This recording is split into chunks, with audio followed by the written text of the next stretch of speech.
Assalamualaikum warahmatullahi wabarakatuh. Perkenalkan, nama saya Dwi Nur Cahyono, mahasiswa Daljat Batch 3 tahun 2022. Bidang studi Pendidikan Agama Islam dengan NIM 1870213220078. Akan melaksanakan uji kinerja periode 1 tahun 2023 di SMK Negeri 2 Nawangan, Kabupaten Pacitan. Demikian, wassalamualaikum warahmatullahi wabarakatuh. Ya, assalamualaikum warahmatullahi wabarakatuh. Waalaikumsalam warahmatullahi wabarakatuh. Selamat pagi. Pagi. Ya, semuanya. Alhamdulillah sehat. Ya, sebelum kita mulai pembelajaran pada hari ini, tolong salah satu untuk memimpin doa terlebih dahulu. Silakan. Siap, Bro. Doa.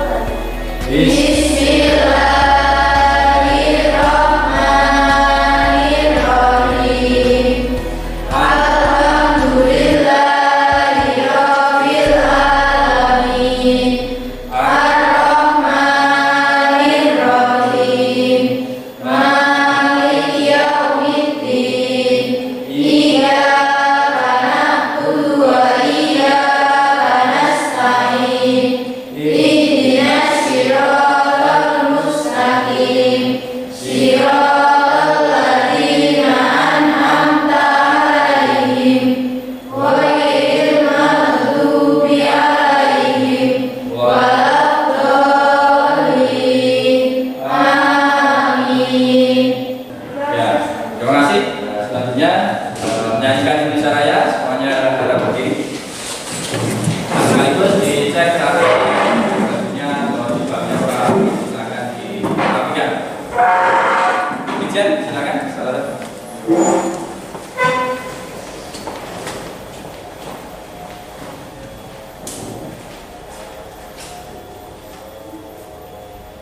Hiduplah Indonesia Raya.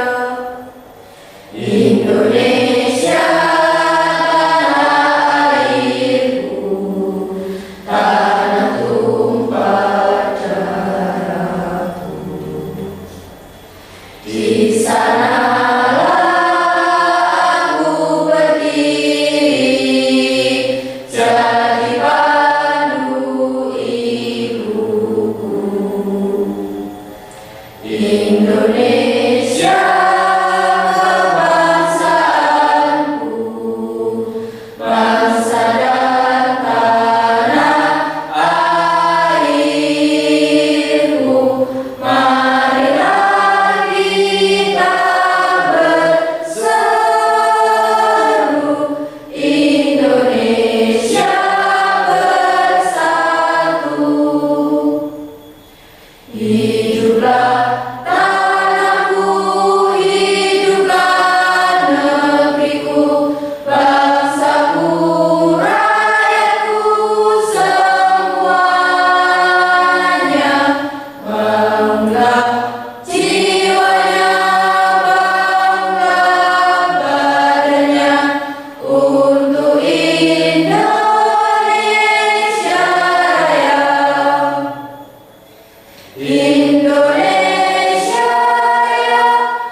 Halo, bisa? Oke. Anissa, Asihliana, dia Fatika. Anak kalian pada kegiatan pembelajaran hari ini kita akan membahas tentang khotbah, tabligh dan dakwah. Ya, kemudian apakah masih ingat kalian dengan pembelajaran pertemuan yang terakhir kemarin? Ternyata tentang apa? Ya, iman kepada kitab-kitab Allah. Kemudian apa hubungannya antara iman kepada kitab Allah dengan materi khotbah, tabligh dan dakwah? Ya, tentunya di dalam khotbah, tabligh dan dakwah itu mengandung pesan-pesan, ya, perintah untuk melakukan kebaikan. Tentunya itu ada hubungannya dengan kitab-kitab Allah. Balighu ani walau ayat. Ya, kita menyampaikan dakwah walaupun satu ayat. Ya, misalkan dengan teman, dengan orang tua, kemudian dimanapun kita berada. Ya, kemudian nanti kita akan menggunakan pembelajaran model project based learning. Jadi kalian nanti membuat suatu teks, ya, dakwah atau ceramah, ya. Nanti sambil berjalan kita membentuk kelompok, kemudian masing-masing kelompok membuat teks dakwah ataupun ceramah dan hasilnya dipresentasikan. Ya, anak-anak sekalian, sudahkah kalian pernah mendengar dakwah? Di mana? Di masjid. Mungkin sekarang pernah melihat di televisi?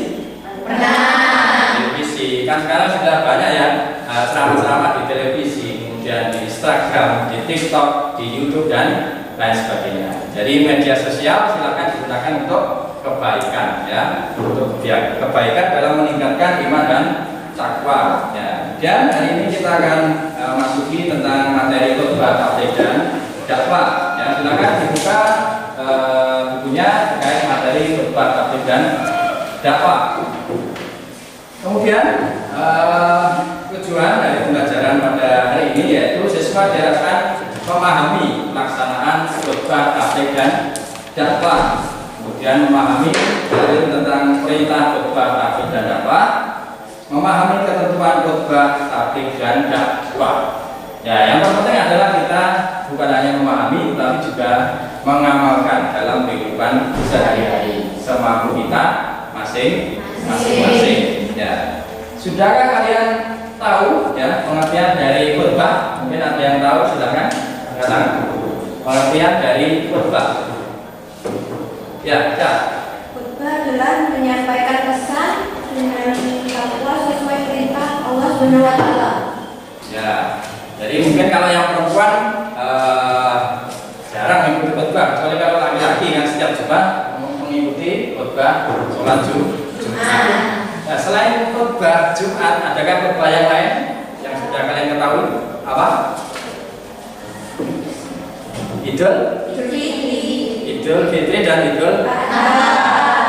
Yang lain juga, ya, itu yang pernah mungkin kalian ikuti, ya, setahun sekali. Ya.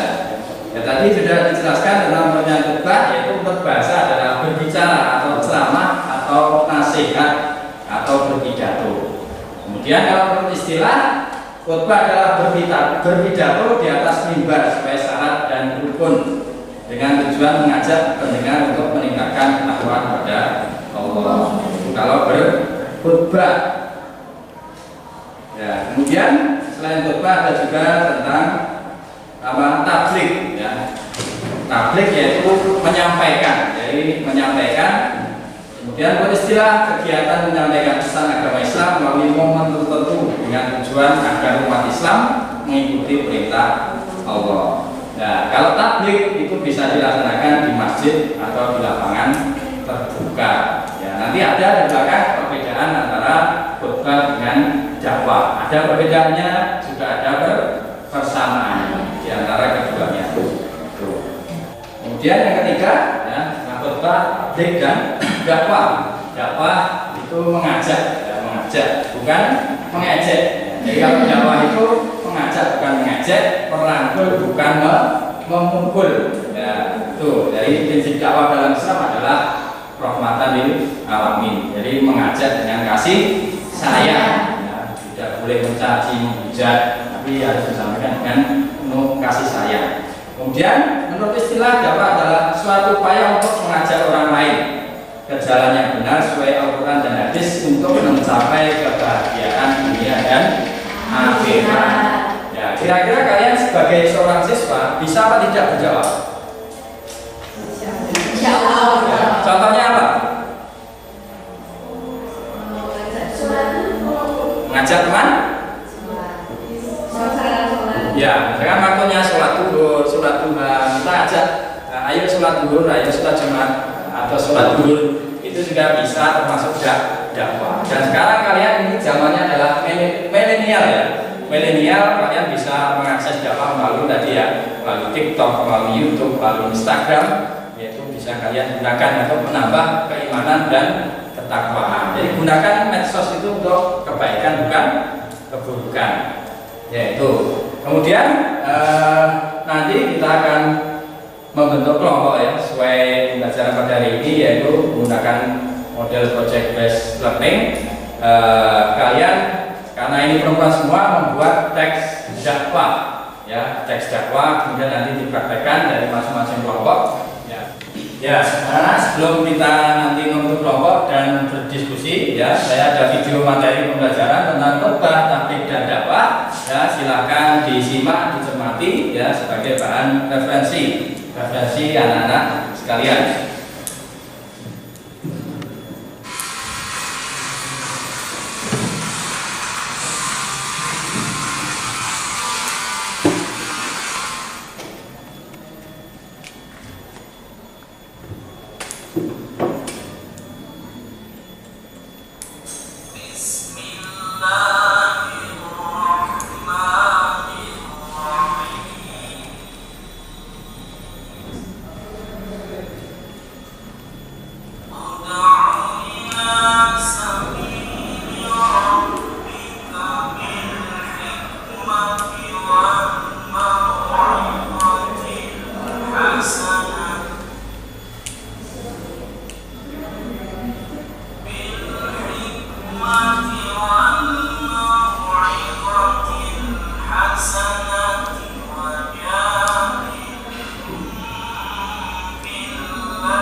waktu mungkin beberapa menit untuk menyelesaikan tugasnya dan diskusikan dengan teman satu kelompok ya. Kita bentuk aja kelompoknya ya, langsung saja ini 1, 2, 3, 4 ini sebagai kelompok 1, kemudian 1, 2, 3, 4, 5 kelompok 2, 1, 2, 3, 4 kelompok 3. Jadi ada 3 kelompok 1, 2, dan 3. Nah, gak apa-apa yang 1 5, yang 2 4 ya.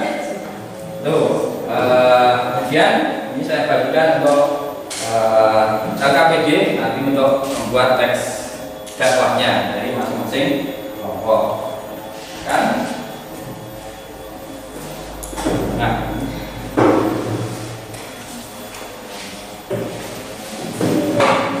ya silakan untuk membuat teks dakwah atau ceramah ya.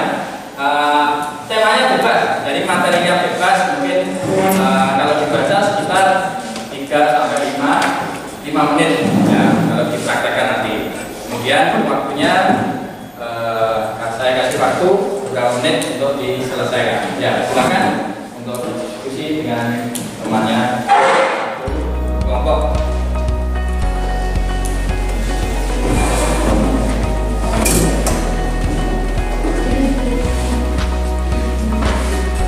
Ya, silakan untuk temanya tugas materinya. Silakan bagi pada orang tua tentang tujuan tentang yang lainnya.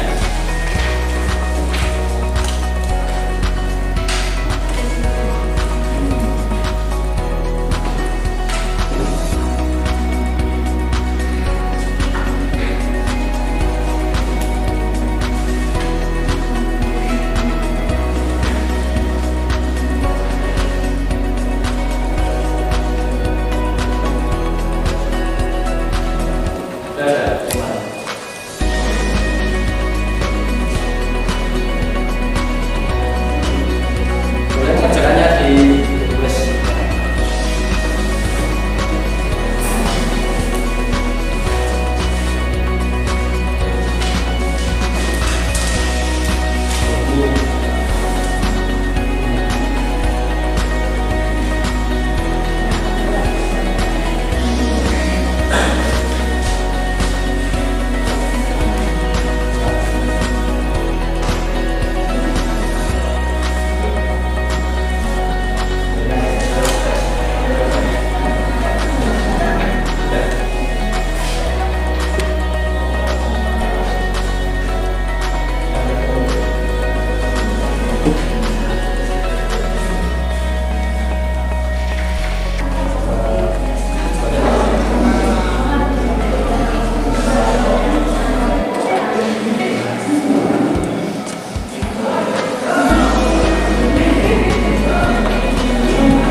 1 sudah?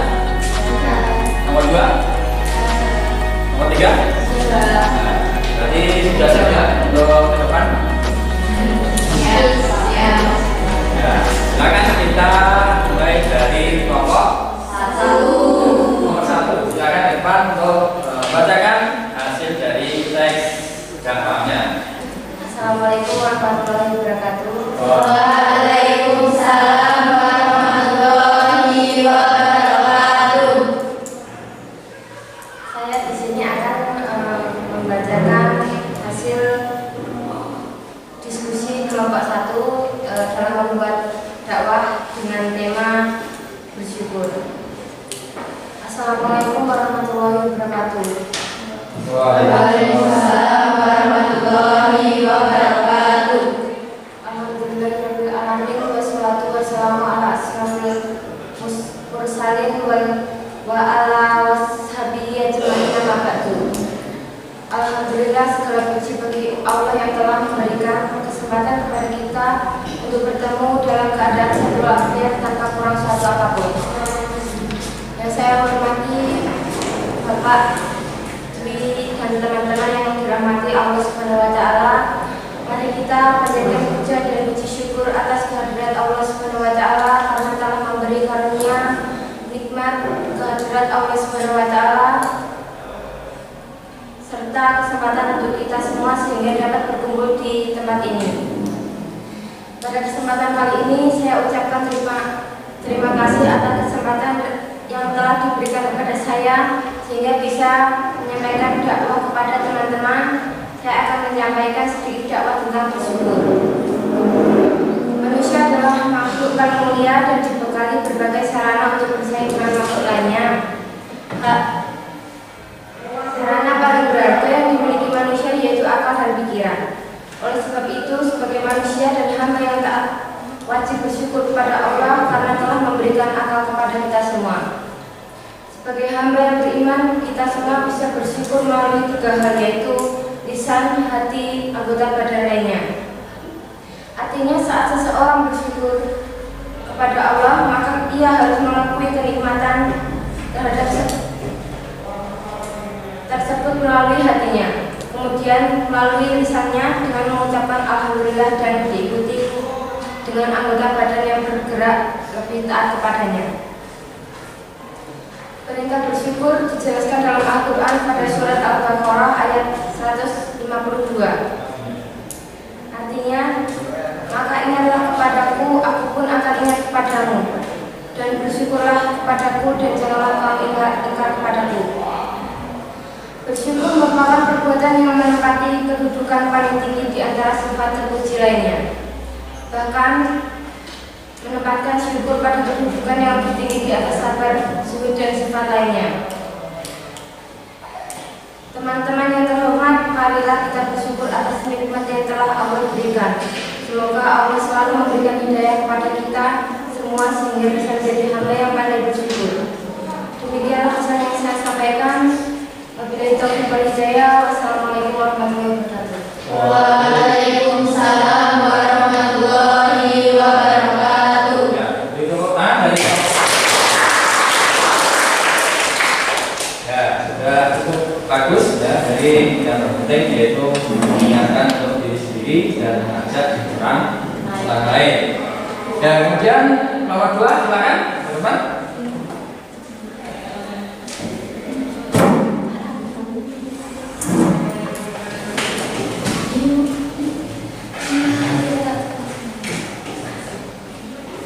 Ya, silakan.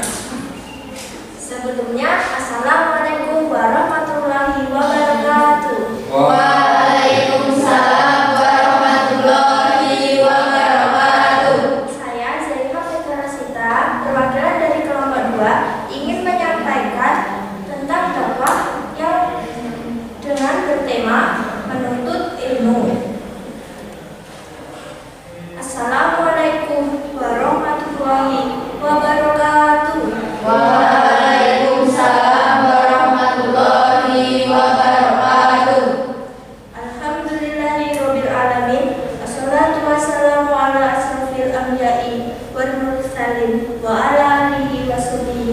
ajma'in. Amma ba'du.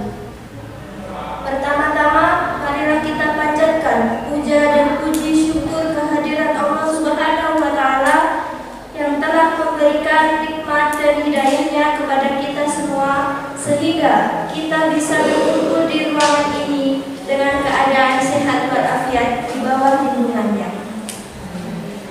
Tak lupa, sholawat serta salam semoga tercurah kepada junjungan kita Nabi Muhammad SAW yang telah membawa kita dari zaman jahiliyah menuju alam yang terang benderang ini dengan lantaran agama Islam. Pada saat yang berbahagia ini, saya akan menyampaikan dakwah mengenai menuntut ilmu. Pada dasarnya, menuntut ilmu itu sangat penting karena sesungguhnya ilmu adalah kehidupan dan cahaya. Keutamaan ilmu yang paling nyata adalah bahwa ilmu merupakan sarana untuk bertakwa kepada Allah. Ilmu pengetahuan merupakan sesuatu yang disukai, sepenting-penting sesuatu yang dicari, dan sesuatu yang paling bermanfaat. Ilmu pengetahuan merupakan sesuatu yang utama, mulia, dan penting. Untuk itu, semua harus menyadari tentang hal ini. Setiap pendidik pada lembaga pendidikan manapun harus mampu menyadari akan keutamaan dan pentingnya ilmu, menyalurkan kepada peserta didik, sehingga manfaat dan fungsi ilmu pengetahuan dirasakan secara menyeluruh, bukan sekedar formalitas belaka. Demikian dakwah yang dapat saya sampaikan. Semoga dapat bermanfaat untuk kita semua. Jika ada yang baik, itu datang dari Allah, dan jika ada yang buruk, itu datang dari diri kita pribadi. Semoga Allah membimbing kita semua ke jalan yang benar. Wabillahi taufiq wal hidayah, wal ridho wal inayah. Wassalamualaikum warahmatullahi wabarakatuh. Waalaikumsalam warahmatullahi wabarakatuh. Ya, ikutan. Nah, terakhir kelompok 3, silakan teman.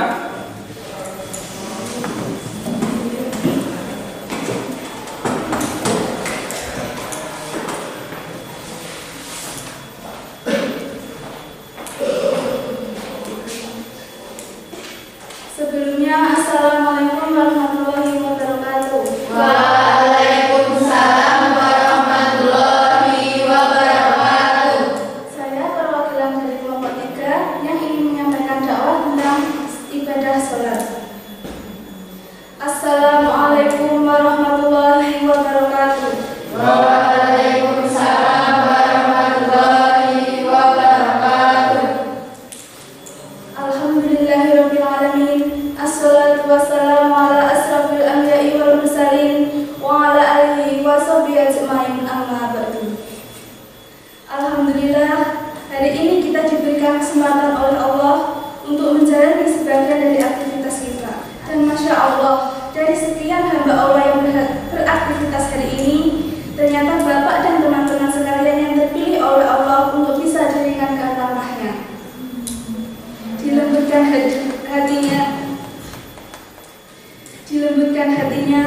Sesungguhnya amal yang pertama kali dihisab pada seorang hamba pada hari kiamat adalah sholatnya.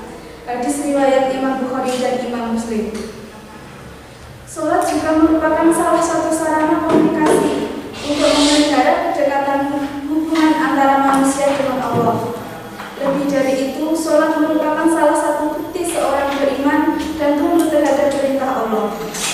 Sholat bukan sekedar aktivitas ibadah semata untuk mendekatkan diri kepada Allah, tetapi juga memiliki banyak manfaat untuk menenangkan hati, menyehatkan mental dan fisik secara keseluruhan. Maka wahai teman-teman sekalian, ajakan untuk saya pribadi dan Abu Bakar bin Iyas, bagaimana kita mempunyai sikap sebagai seorang muslim agar lebih merasa menyesal, lebih merasa rugi, lebih merasa kehilangan saat waktu berlalu begitu saja. Sedangkan amal kita tidak bertambah dibandingkan ketika kehilangan harta, dibandingkan kita kehilangan duit.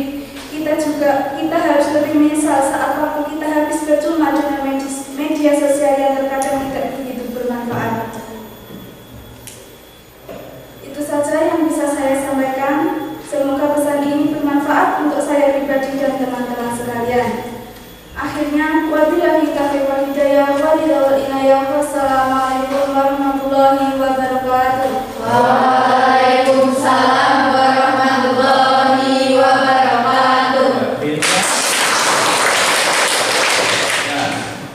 Ya, tadi praktek dakwah dari masing-masing kelompok ya. Mungkin seperti itu.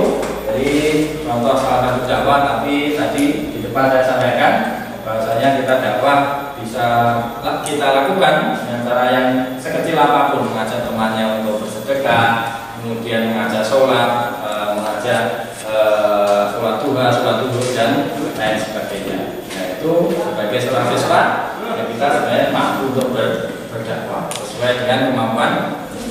Ya, dari pembelajaran tadi ya tentang khotbah, tauhid dan dakwah, ada persamaan dan ada perbedaan. Ya, kira-kira ada yang tahu persamaan dari khotbah dan dakwah? Silakan, angkat tangan.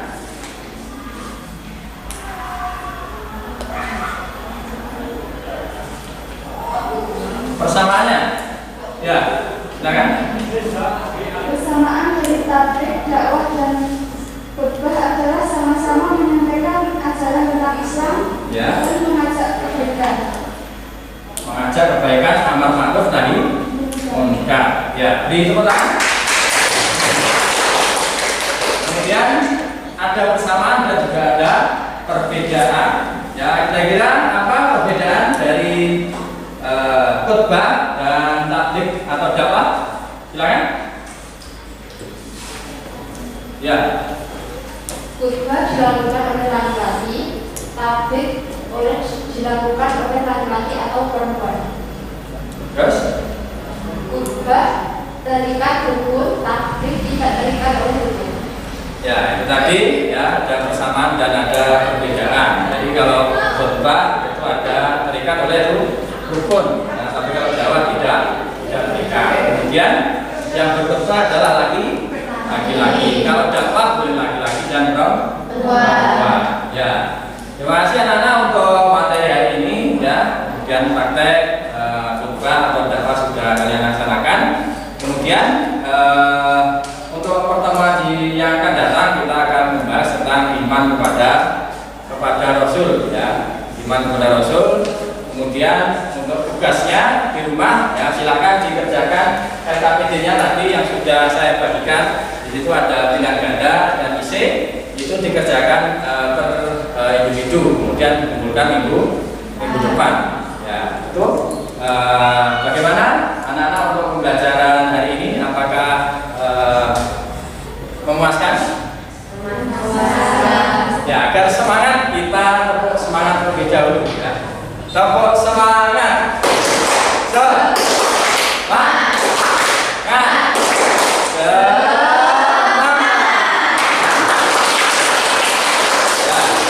Terima kasih. Semoga bermanfaat pembelajaran hari ini dan penting kita bisa mengamalkan ilmu yang sudah kita dapatkan. Ya, sebelum saya akhiri, silakan salah satu untuk dipimpin berdoa terlebih dahulu.